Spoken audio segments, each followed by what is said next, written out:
Hey everybody, so before I start this, I just figured I'd mention, I say the word general and generally and a bunch of things like that a lot in this video, like an insane amount, so I figured that beforehand I would mention that because if it gets annoying, I apologize. But I figured I'd give that prerequisite knowledge beforehand because, yeah, I do say it a lot. I'm like a cartoon character repeating a catchphrase, so I hope that otherwise you enjoy the video nonetheless, and I hope you have a good day. Now we can roll the actual start.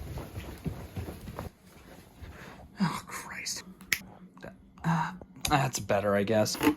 Tripod. Here we go. That's here. Yep. Hi. Gotta plug in the mic now, don't I? Hey, there we go. All right, roll the intro.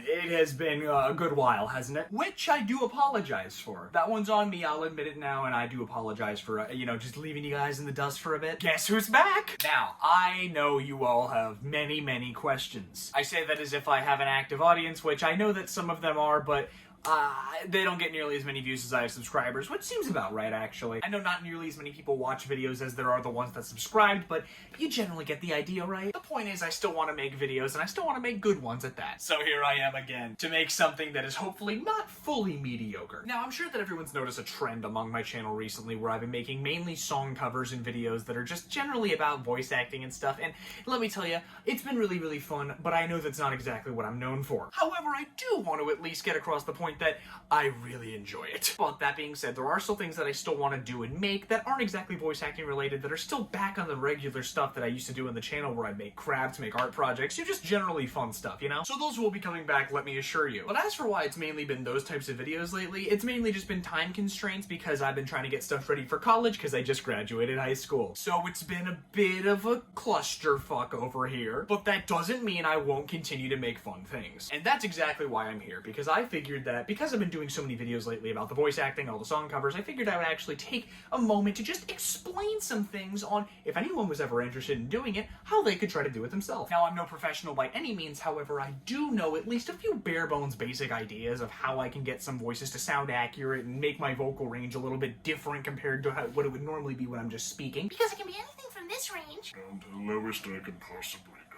It's quite fun, and I really, really do enjoy doing random impressions and random videos and just anything of the sort, but honestly speaking, it's just been a while since I've actually had a good moment to really explain it out, because I've only just made videos where I've done it, not really where I've talked about it. Which is exactly why I'm here today, to kind of give a few bare bones basic ideas and get some concepts down that might help in case anyone wants to do it. I'm splitting it into 3 sections here, and I think that those should be able to get a good general baseline for if you ever want to start doing this as a hobby, because I know I've certainly had a great time doing it. So without further ado, I'm just gonna hop into those 3, and I hope you all enjoy this little bit before I start making really just goofy nonsense again with crafts. There's still gonna be voice acting videos, but I'll try to make them a little less frequent so I don't bore you all. Because let's be honest, if someone just makes the exact same thing over and over again, even if it is like, I don't know how well you all think I do, but I think it's okay. But it's not exactly super entertaining, is it, when it's just song covers? Especially if it's covers of songs, it's not me making them. So yeah, I'll try to limit that a little bit more and get things out to you guys that I know you'll probably enjoy a bit more. Now, with that being said, we can continue. Hey, welcome to the recording closet. This is where I've been recording effectively every single thing other than some of the song covers, which I've mainly been recording in my car, because that's the only place I can be nearly as loud, or as loud as I need to be anyhow. But for a majority of random projects I've been doing, like the Digital Circus video when I was voicing my brother's character, and a few other random bits like that, it's all been in here just because it's got the best acoustics. It's basically just surrounded with fabric, so it's pretty dampening. Other than the paper-thin wall over here, which anyone can hear me through. That one's pretty awesome. It's nice whenever I have people just walk up randomly and they hear me screaming at the top of my lungs. But what more can you do? Now, the first thing I think I should probably get across is I, as said, am not a professional at this, so I cannot exactly say that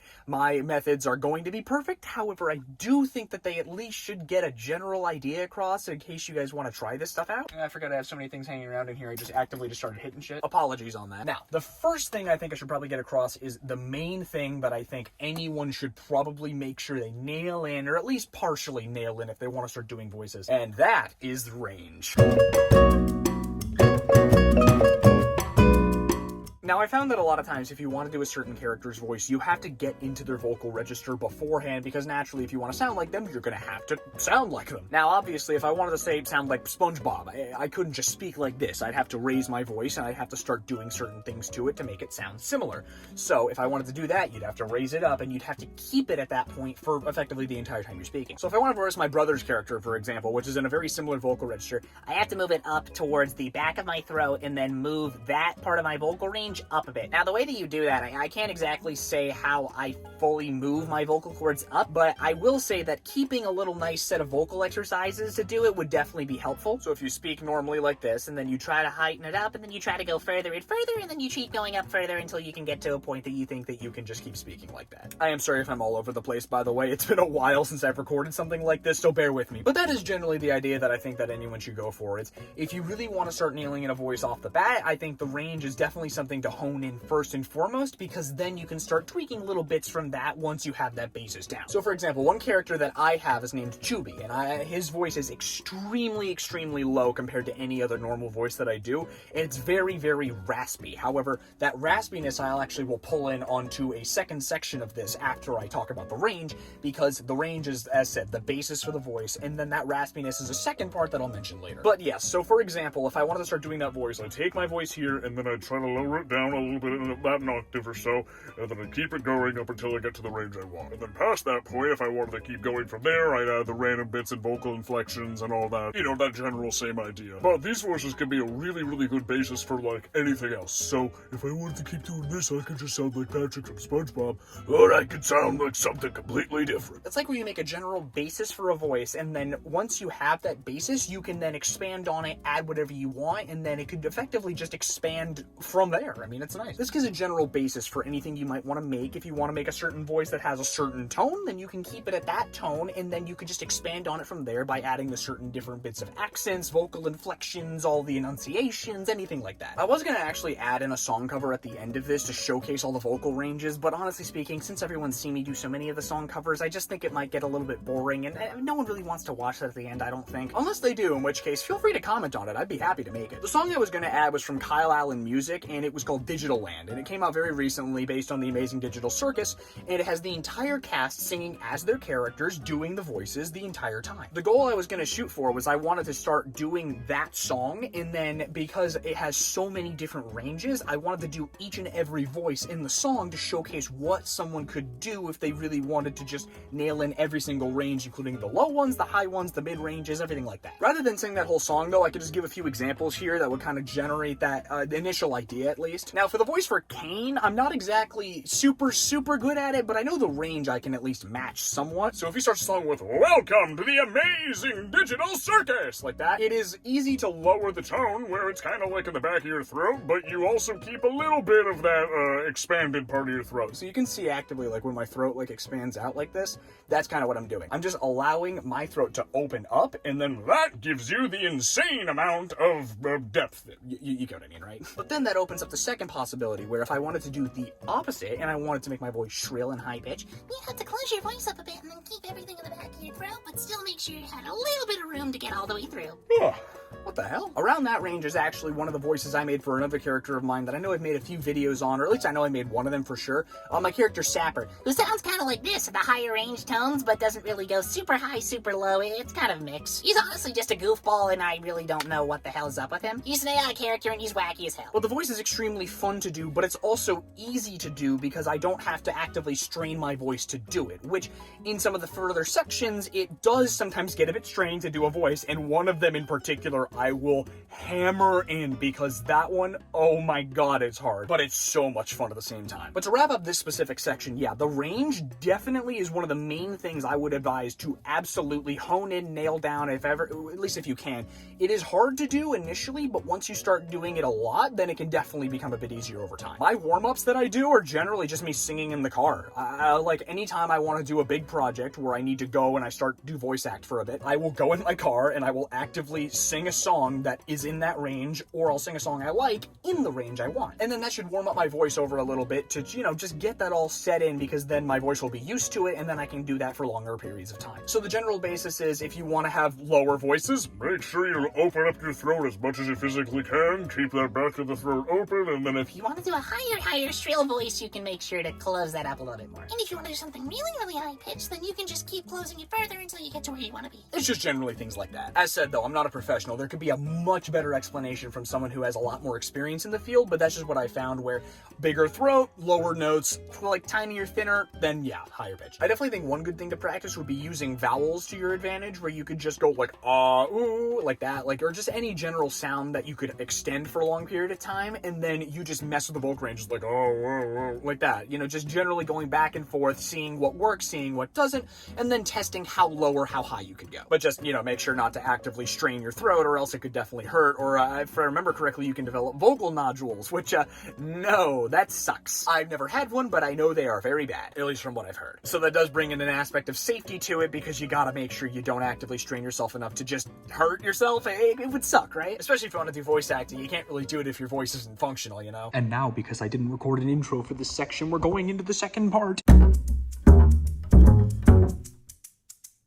Now, the second segment I wanted to mention is something that I have dubbed vocal hooks, and they're a part of a voice that you can latch onto or hook onto that can help you anchor yourself into what the voice sounds like and getting the voice down correctly. Now, I've learned that not every voice has a vocal hook, as I call it, but a lot of them tend to, if they're a specific character, or if there's a specific thing that you know you can latch onto that'll help you, or at least help you get down what specifically they sound like. The example I mentioned earlier of my character Chubby's voice is that it starts with a really low range, however the raspiness comes in, and that's the vocal hook. because that's what differentiates his voice from the really low one I just did. His voice sounds more like this, where I can take the back of my throat, make it extremely raspy, and that's how it generally sounds when I want it to. That's the thing I latch onto, and that's how I can make sure I can get the voice accurate, because that's the thing that differentiates it and separates it from anything else. That way I know exactly what to keep and what not to keep whenever I'm doing it, so I can know exactly how it's supposed to sound. The actual basis for his voice, funnily enough, was Snatcher from A Hat in Time, where I just kind of made it more raspy and generally less high-pitched. Good morning! Are you ready to complete your contractual obligations? It's things like that, though. That raspiness is a perfect example of a vocal hook in my eyes. Although there is one bit of raspiness I think that actually does express it a bit better. That of which is Beetlejuice. Whoa, hold up, girl, I'm your pal. They're sweet, but I'm a demon straight from hell. I know I went a little hard on myself, but we're BFFFs forever.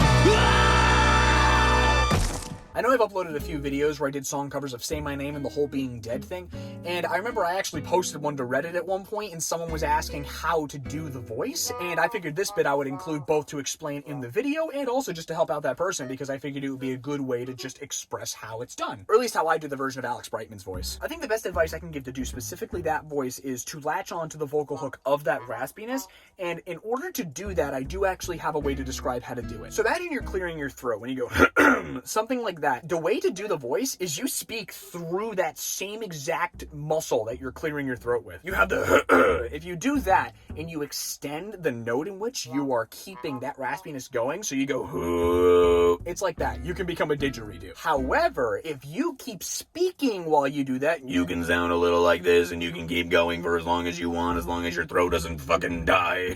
That's the general idea, though. However, you can keep adding things to it where you completely take the tones and you raise them up, lower them down, do whatever you want. And because you can speak through that, you can speak like Beetlejuice if you extend out some certain frequencies and do things like that. If you raise up the tone a bit and you keep that raspiness in the back of your throat, but you don't let it reverberate much, then you can sound kind of just like him. That's the general concept I've been going for, and that's my best explanation I think I could give for at least that voice specifically. Speaking through that raspiness is the key for how I started doing it. I kind of just started doing it on a whim, and then I just honed it in over time, but that one, be careful. That one hurts so badly if you do it for long periods of time, because Alex Brightman, I remember hearing him say he can do that without much issue because his throat just allows him to do that without really straining it much, but most people can't. It really hurts. Unless you can, in which case, good for you. Keep doing it. It's so fun. I couldn't recommend it enough. If you have the ability to do that, then nail it in. You could do so much with it. It's incredibly fun. But for me, I can only do it for a certain period of time before my throat gets completely eviscerated saturated, and I can do a couple song covers, but after a while it does get to hurting. Even right now I can actually feel it in the back of my throat, and I've only said a few lines. But that is the vocal hook I recommend latching onto for his voice specifically, and it's things like that that you can stick with that will keep the voice specific, and then you can also nail it in later on. Another vocal hook I would recommend looking into is accents. I think that definitely falls under the same category, where it's something that you definitely stick with throughout the entirety of the voice, because that is the voice itself. You get the basis of the frequencies down and all the tones that you want to get, and then you can add the accent on as an additional thing, and then once you start honing in the accent, then the voice will start getting very, very close to what you want. So for example, if I wanted to do like a typical, stereotypical fancy voice, and I wanted to do something like low-pitched with the British accent or something, I'd first start with lowering down the tones and making my throat as big as I can, and then I'd add in the accent after the fact, and I'd just start enunciating certain words, and I'd get everything down like that. This one's more so something that you learn as opposed to just start doing it. You have to learn exactly what the enunciations are for an accent, or take certain bits and pieces from it, and then just start cobbling it together over time. And then once you do that, you can take certain bits out of it, or hone in others. It's a little bit hard, but once you start getting down to certain specifics of a voice, then it really isn't super hard to just keep going as it. I'm sure my pronunciations of certain words changed a bit while I was doing that, because sometimes it is a little bit hard to just keep going with certain things. Like, sometimes I pronounce an A as an ah, sometimes it's an eh, and sometimes it's an ah. So it really just depends on what the voice is, or if I just remember to keep doing it right. But for things like accents like that, yeah, the specific way you pronounce words are very, very important. And that's why I call it a vocal hook, because it allows you to hook on to that accent, and then you use it on top of the voice you already have as a basis. I'm hoping this is making sense. I'm sorry if it's not. The general idea is you start with the frequencies you want, you start with the tones, and then you just add on things after. I think a few other good examples of this are ones I've been practicing recently, because my friend and I, we've been into Has Been Hotel since middle school. I mean, it's been around forever. We literally first heard about the pilot when I was in 7th grade. Like, I'm not even joking. Thing is, I've enjoyed, edgy shows like that forever now. They're just entertaining to me. I mean, even if they do swear an absurd amount, it's entertaining, you know? I don't really take it super seriously, unless it's some certain episode where it's supposed to be, in which case, yeah, you can balance it out. The reason I bring it up, though, is because I've loved doing voice impressions from that show forever now, because Michael Kovac was in the pilot.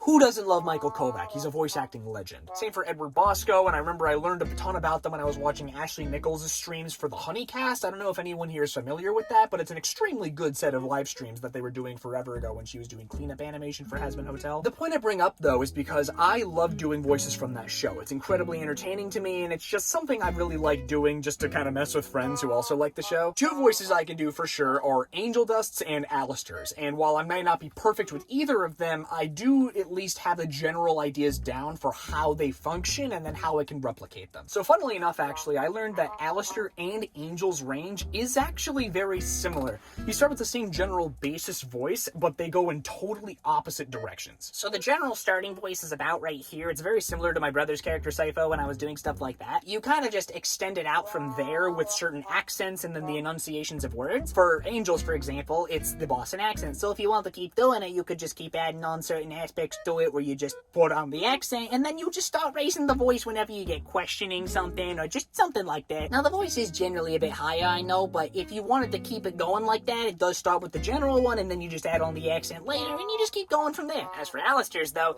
you have to add on the enunciations that are a little bit different. His accent, I can't exactly pinpoint it, but it is around this range, and you have to keep it going with that, and just generally replicate how he speaks. The accent's the vocal hook for both of them, and then I continued going from there, and then I would add the vocal radio effect on there in Audacity, and I could actually explain how to do that later if you want to ever figure it out, but generally speaking, yes, it does stay in that range. But yeah, they do have the same kind of general range where you start with one bass's voice and then you just extend on it from there, which is the same thing I was saying for the Beetlejuice one, or for my character Chubby, or just a lot of voices in general, really. It's actually the same for SpongeBob, because I can go from speaking this to "Hi, Squidward," out of nowhere, and it just scares the hell out of people, and it's hilarious. There's a video I made called "Goodbye, Pennsylvania" that I thought was the dumbest nonsense ever, and I remember it was just a random bit where SpongeBob blew up the entirety of Pennsylvania by dropping a match on a gas reserve. SpongeBob, you can't hold a match over the Marcellus Shale gas reserve. Bye, Squidward.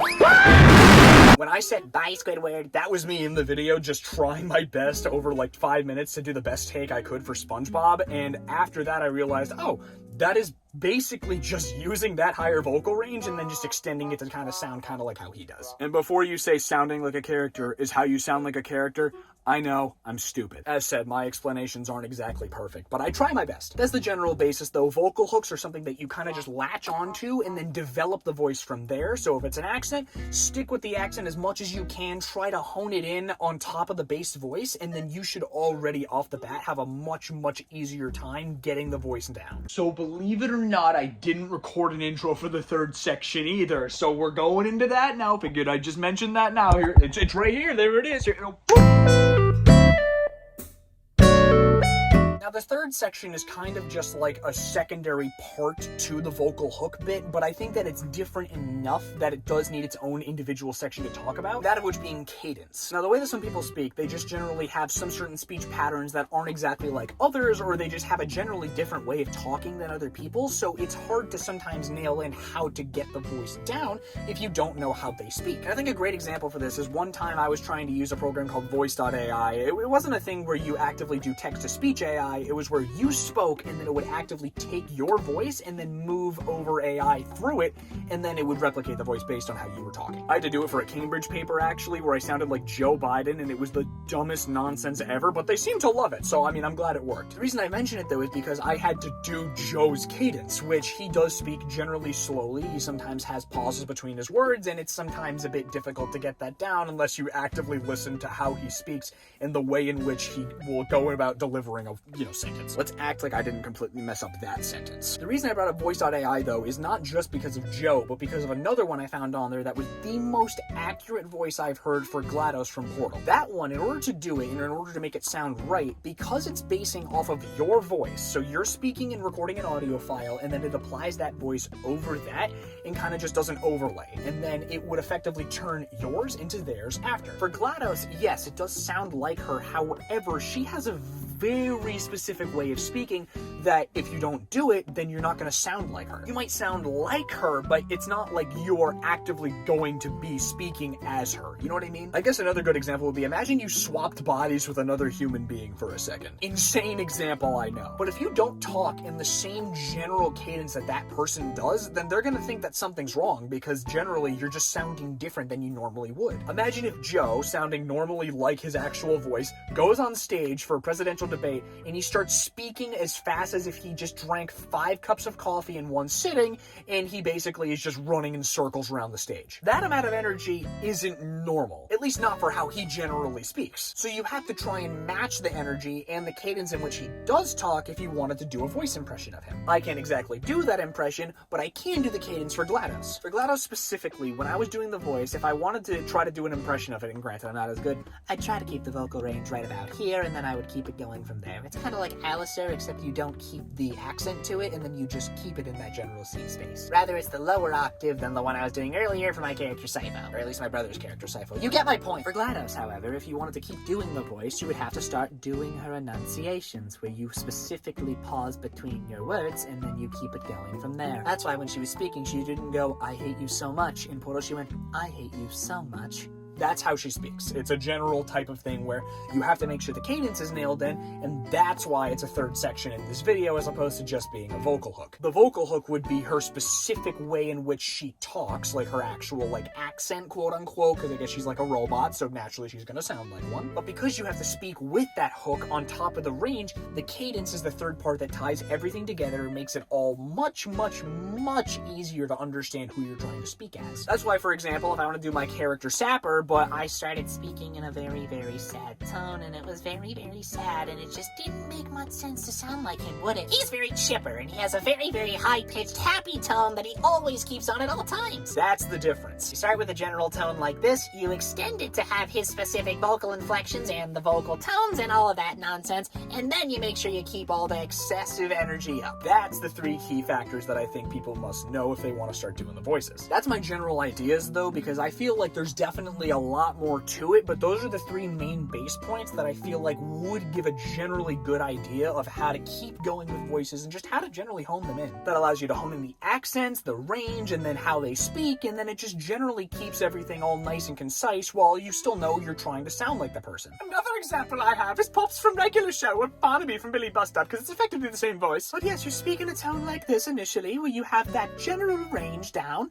and then you add on the vocal hook, which is his accent, and then you make sure you have the high amounts of energy. Sorry, I completely fucked up that sentence. But yes, that's the general idea. You have to get down all three aspects, or else the voice will sound just a little bit different. I don't know why I lowered the tone there. That's my bad. You can do the same for Muscle Man from Regular Show, because he speaks in a much lower tone, but you have to get the raspiness in the throat down, along with the lower range, and then you have to get that slow amount of speaking that he does. Or if you want to do Benson, where you have to be very angry all the time, then you have to make sure you stay angry the whole time, because he always sounds like he's mad. You're fired! It's the same general thought for if you wanted to be Skips, for example. I don't know why I'm using all my Regular Show voices right now. That one, you gotta keep the raspiness in your voice, and you gotta keep it going the entire time, or else it just doesn't sound like Skips. Imagine I look outside and I see a meteor, and I go, I've seen this before. That's just how he speaks, and that's just what he does. Those three aspects, though, are generally the things that I think are very important to nail in, because once you get those down, then you can effectively do any voice you want. If you do have a lot of range that you can use, and then you can still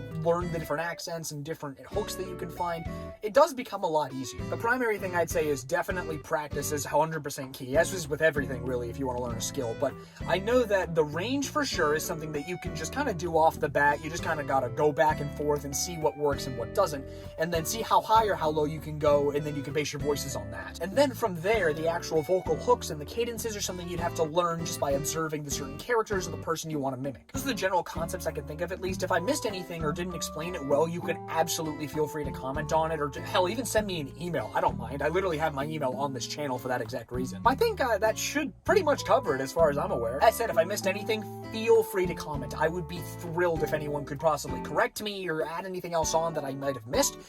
Anything from any person I'd be super grateful to hear about, just to get second opinions. I'm just generally explaining what I found in my experience to work well, and just give good ideas, at least, that I feel that work. I wouldn't say it's like an end-all be-all solution type thing, but I definitely think it does get a good basis down for anything you might want to learn going into the future if you want to start voice acting or just generally do it as a hobby. I've been doing it for years now, and it's just such a fun thing to do, which is why I've been doing the song covers so much recently, because I've just found them super entertaining, and I just like to sing. Like to sing in character voices, that is. Because when I can do that, then I could just have fun and be silly, and that's my whole favorite thing to do. I mean, I wouldn't have two of the world's loudest kazoo right here if I didn't like being wacky as hell. Or whatever the fuck this is. Alright, back out, here we go. So now that I've explained all that, I do hope it was helpful for anyone who might want to start doing something like this at some point, because I can't recommend it enough. It is so much fun to do, and it is incredibly enjoyable to hear after the fact if you do get the voice accurate. Hearing that final product is just generally so much fun once you can start editing it and adding things to it. If you want to do a certain vocal effect online or something like that,